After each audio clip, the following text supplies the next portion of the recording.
नमस्कार, मैं doctor Ashwin Apte Bhopal lake city hospital से। आज जो टॉपिक हम डिस्कस करने वाले हैं ये बच्चों में होने वाली एक रेयर एनोमली है जिसे हम हाइपरट्रोफिक पाइलोरिक स्टेनोसिस बोलते हैं, जिसमें बच्चे को उल्टियाँ होना शुरू होती है और धीरे धीरे समय के साथ में उल्टियाँ बढ़ती जाती हैं। पाइलोरस जो जगह है वो पेट और छोटी आंत ड्यूडेनम का जोड़ है, जहाँ पर मांसपेशियों की एक गांठ सी धीरे धीरे उभरने लगती है। जन्म के बाद बच्चा नॉर्मल होता है, अच्छे से फीडिंग लेता है और दूसरे तीसरे हफ्ते में धीरे धीरे उल्टियाँ करना शुरू करता है। ये जो उल्टियाँ होती हैं ये दूध के रूप में बच्चा उल्टी करता है। धीरे धीरे जैसे जैसे बच्चे की उम्र बढ़ती जाती है उल्टियाँ बढ़ती हैं और उल्टियाँ फोर्सफुल होने लगती हैं। जैसे ही बच्चा उल्टी करता है, उल्टी के बाद में बच्चा फिर भूखा हो जाता है और दोबारा से दूध डिमांड करने लगता है। समय के साथ में बच्चे में हम वज़न कम होता हुआ देखते हैं। जब बच्चे का परीक्षण करते हैं तो बच्चे के पेट में एक तरह का गोला सा घूमता हुआ दिखता है।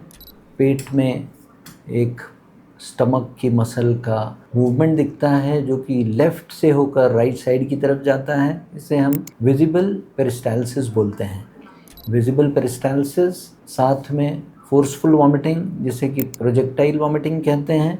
और जब बच्चे का क्लिनिकल एग्जामिनेशन सर्जन करके देखता है तो बच्चे के पेट में एक छोटी सी गांठ महसूस होती है जो कि पाइलोरस की मांसपेशियों की गांठ है, जिसे हम पाइलोरिक ट्यूमर बोलते हैं।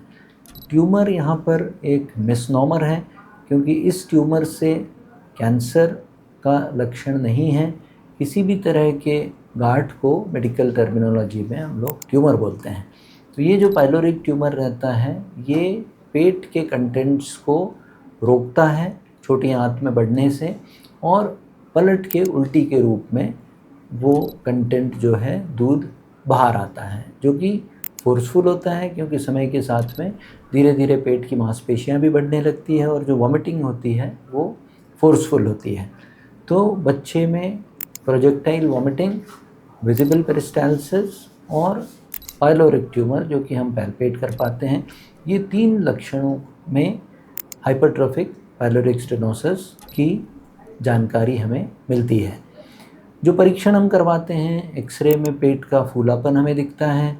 सोनोग्राफी जब हम करते हैं, अल्ट्रासोनोग्राफी, इसमें जो पाइलोरिक ट्यूमर है ये लिवर के निचले हिस्से में पेट के अमाशय के बाद में एक ट्यूमर के रूप में दिखता है, जिसमें कि हमें मांसपेशियों की एक गांठ दिखती है जिसकी लंबाई और चौड़ाई के आधार पे हम डायग्नोज करते हैं कि ये पाइलोरिक ट्यूमर है जो कि सिग्निफिकेंट ऑब्स्ट्रक्शन कर रहा है और इसके लिए बच्चे का ट्रीटमेंट ऑपरेशन के तौर पे किया जाता है। जब बच्चा लगातार उल्टियाँ करता है तो बच्चे को डिहाइड्रेशन डेवलप होता है, कई बार बच्चे में वेट लॉस होता है और लगातार उल्टियाँ करने से बच्चे में इलेक्ट्रोलाइट डिस्टर्बेंसेस भी शुरू होते हैं, जिन्हें हमें ऑपरेशन के पहले करेक्ट करने की आवश्यकता पड़ती है। बच्चे को हम आईवी ड्रिप लगाते हैं और जो इलेक्ट्रोलाइट्स की अबनॉर्मेलिटी तैयार हुई है उसे हम रिप्लेस करते हैं। जो ट्रीटमेंट है उसमें हमें ऑपरेशन करना है। जो मांसपेशी की गांठ सी बन गई है, जो पाइलोरिक ट्यूमर बना है, उसे हम ऑपरेशन के द्वारा ओपन कर देते हैं, जिससे कि रुकावट दूर हो जाती है और बच्चा दूध पीने लगता है। ऑपरेशन छोटा ही ऑपरेशन है, बेहोश करके ऑपरेशन किया जाता है। ऑपरेशन के बाद में बच्चे को 6-8 घंटे के बाद में हम क्लियर लिक्विड्स देना शुरू कर सकते हैं और धीरे धीरे बच्चे को फीडिंग शुरू कर सकते हैं।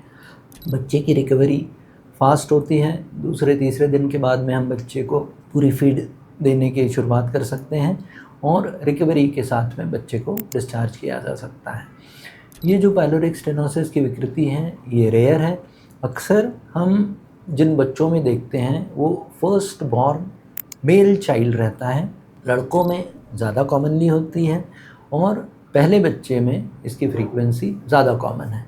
तो किसी बच्चे में लगातार सफ़ेद रंग की उल्टियाँ हो रही हैं, फोर्सफुल उल्टियाँ हो रही हैं, पेट में आंत का गोला जैसा मूवमेंट हमें अगर नज़र आ रहा है तो हमें सस्पिशन होना चाहिए कि बच्चे को कहीं आंत में रुकावट है, कहीं ये पाइलोरिक स्टेनोसिस तो नहीं। तुरंत डॉक्टरी परामर्श करवाएं। पीडियाट्रिक सर्जन को देखें।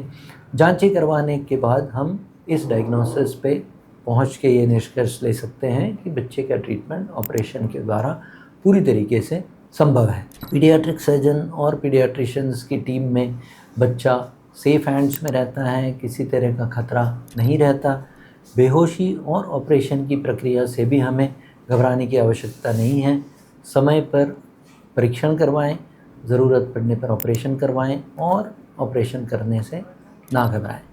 अधिक जानकारी के लिए लेक सिटी हॉस्पिटल भोपाल में संपर्क करें और अपने बच्चे को सेफ रखें। नमस्कार।